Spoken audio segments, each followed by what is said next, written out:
여러분 안녕하십니까? 광주 MBC 뉴스데스크입니다. 5.18 단체와 특전사 동지회 행사를 두고 지역의 거의 모든 시민단체들이 비판의 목소리를 냈었죠. 진상이 다 밝히지 않았고 당사자들이 제대로 사과도 하지 않는 상황에서 무슨 화해고 용서냐는 건데 이런 비난에도 불구하고 5.18 단체는 왜 행사를 강행한 걸까요? 김초롱 기자가 취재했습니다.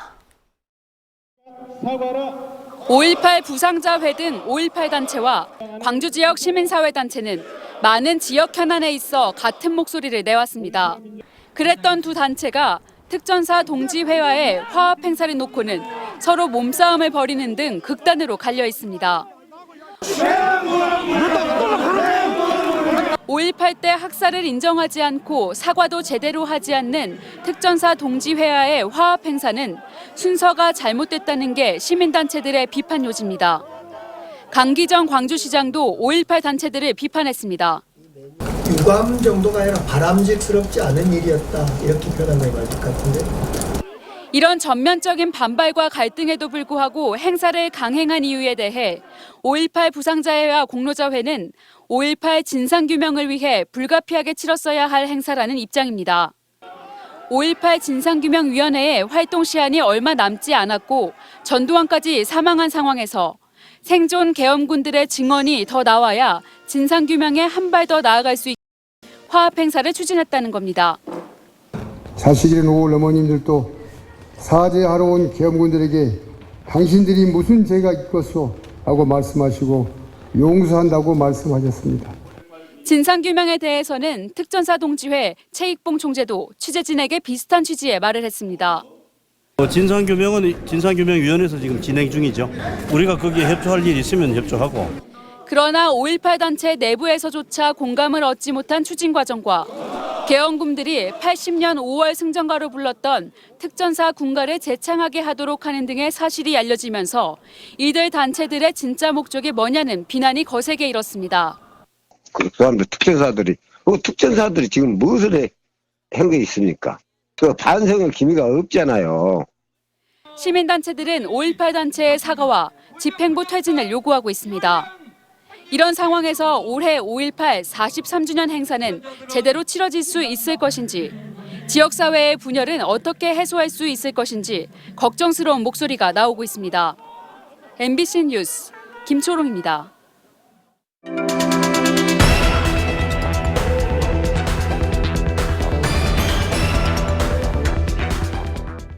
광주 지역의 대규모 사태를 계기로 한 연속 기획보도 새는물 잡아라. 오늘은 세 번째 순서입니다. 정수장 누수로 인한 단수 사고 외에도 광주에서는 최근 유독 노후 상수관 사고가 많았습니다. 광주는 오래된 상수도관의 비율이 다른 지역보다 유독 높은데요. 그럼에도 이걸 교체하는 비율은 또 전국에서 가장 낮습니다. 우종훈 기자가 그 이유를 취재했습니다. 광주 상무지구 한 도로에서 새는 물을 잡기 위한 공사가 한창입니다. 물을 공급하는 상수도관의 연결 부위가 터지면서 땅 밖으로까지 물이 새나왔기 때문입니다.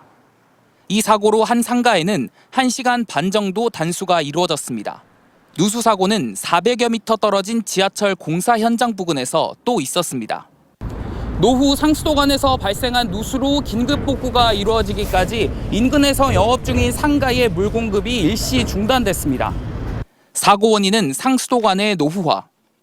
이처럼 광주에서는 전체 시민이 20일 쓸 수 있는 물이 매년 새고 있는데 단수 사고가 난 뒤 강기정 광주시장도 새는 물을 잡기 위한 대책으로 노후관 정비를 꼽았습니다. 전략하는 것은 당연히 해야 되겠지만은 우리 광역시, 시에서는 행정에서는 이런 누수를 잡는 것이 중요한 업무라고 생각합니다. 하지만 지금까지 광주의 오래된 상수도관 정비는 낙제 수준이었습니다. 광주의 경련관, 즉 오래된 상수도관은 지난 2016년 이후 급증했습니다.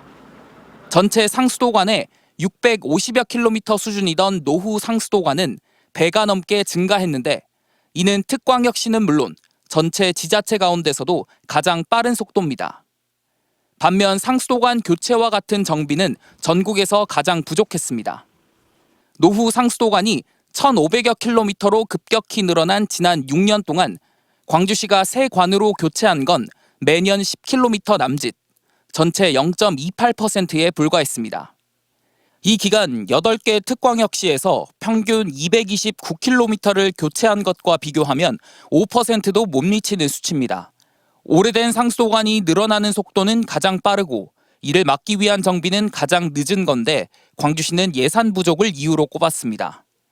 지난해 상수도 사업본부 전체 예산 가운데 상수도관 정비에 투입한 예산은 6%인 85억여 원에 불과했습니다.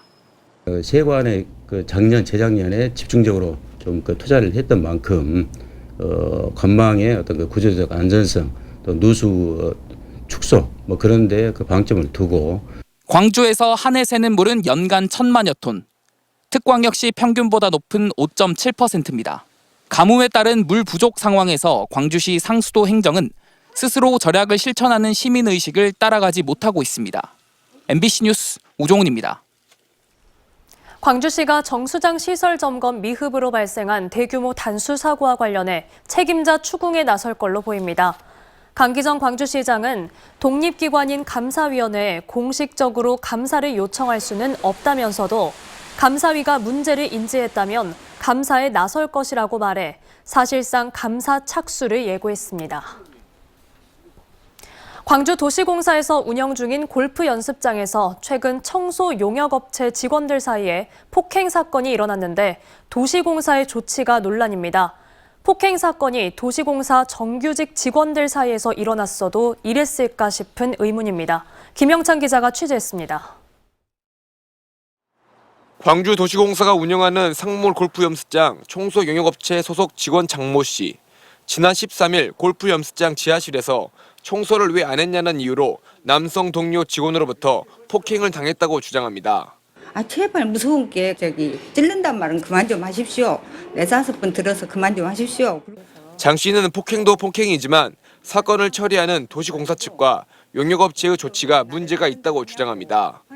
이 사실을 알렸지만 용역업체는 화해를 시킨다며 두 사람을 불러 면담을 진행했고 이후에도 분리 조치 없이 같은 공간에서 일을 하게 했습니다. 이들에게 청소 업무를 맡기고 있는 광주도시공사의 대처도 문제입니다. 직원들끼리의 폭행 사건 자체를 알고 있지 못하다가 취재가 시작되고 나서야 사건의 당사자들을 분리 조치했습니다. 도시공사는 그러면서도 용역업체 직원들끼리의 다툼이라 자신들은 책임이 없다는 입장입니다. 근로자 직접관리 의무는 용역회사 소속이기 때문에 용역회사 저희가 직접 교육하거나 이렇게 할 수 있는 시스템이 아니거든요. 하지만 노동 전문가들은 공기업인 광주도시공사가 원청 업체로서 해야 할 일을 하지 않은 것이라고 지적합니다. 적절한 조치를 해주라고 할 수 있는 부분이 있는데 원청 자체에서도 그런 부분을 그냥 시시했다면 그건 문제 있다라고 보이는 겁니다. 한편 폭행 논란의 가해 당사자로 알려진 청소 용역업체 남성 직원은 여성 직원의 멱살을 잡은 것은 맞지만 흉기로 위협하거나 때리지는 않았다고 해명했습니다. MBC 뉴스 김영창입니다.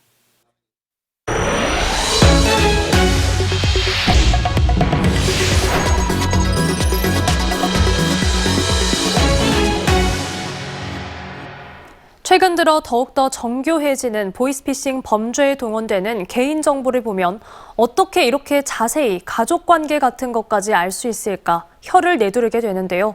해킹을 통해 개인정보를 빼돌려 팔아온 일당이 경찰에 덜미를 잡혔습니다. 이들이 300여 개 사이트에서 빼돌린 개인정보만 700만 건, 경찰은 일당 7명을 구속했습니다. 박종우 기자가 취재했습니다. 경찰이 철문을 강제로 엽니다. 철문 안쪽에 설치된 강화 유리문을 다시 열고 들어가자 컴퓨터 여러 대가 설치된 사무실이 나옵니다.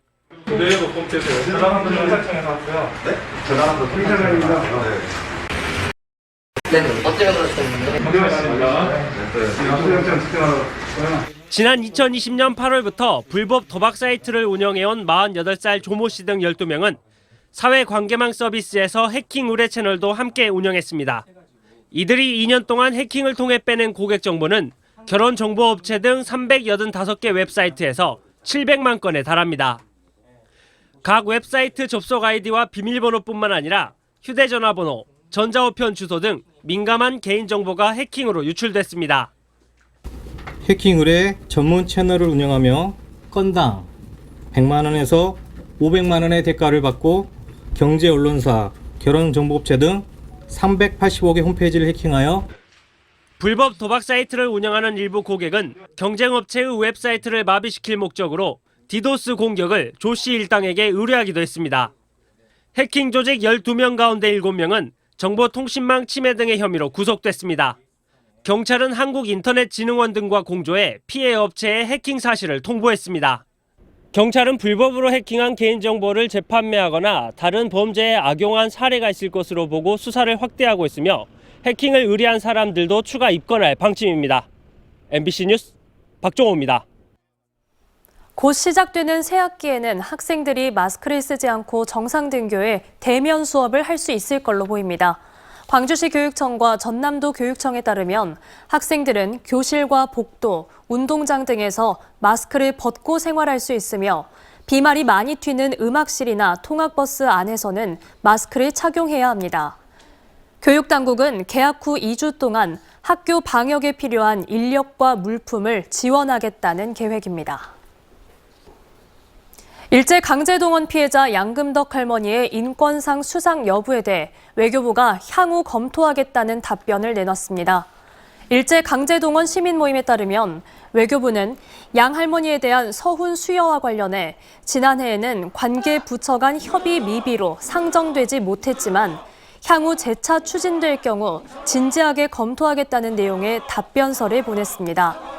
그러나 시민모임은 57일 만에 한 줄짜리 답변이 왔다며 최소한의 예의나 성의도 없다고 비판했습니다. 무등산 국립공원의 올해 첫 정상 개방 행사가 다음 달인 오는 3월 4일 열립니다. 사전 온라인 탐방 신청을 해야 했던 이전과는 달리 신분증만 지참하면 국민 누구나 무등산 정상에 오를 수 있는데 이는 지난해 광주시와 공군, 국립공원공단의 상시 개방 약속 차원에서 이뤄진 조치입니다. 광주시는 준비 기간을 거쳐 오는 9월부터는 무등산 정상부 상시 개방을 진행할 계획입니다. 또 무등산 정상의 방공포대 이전과 관련해 연내 후보지를 선정해 완전한 이전을 위한 계획을 제시하겠다고 밝혔습니다. 박병태 신임 광주지법원장이 국민의 사법 접근성을 강화하고 공정한 재판을 하는 데 힘쓰겠다고 밝혔습니다.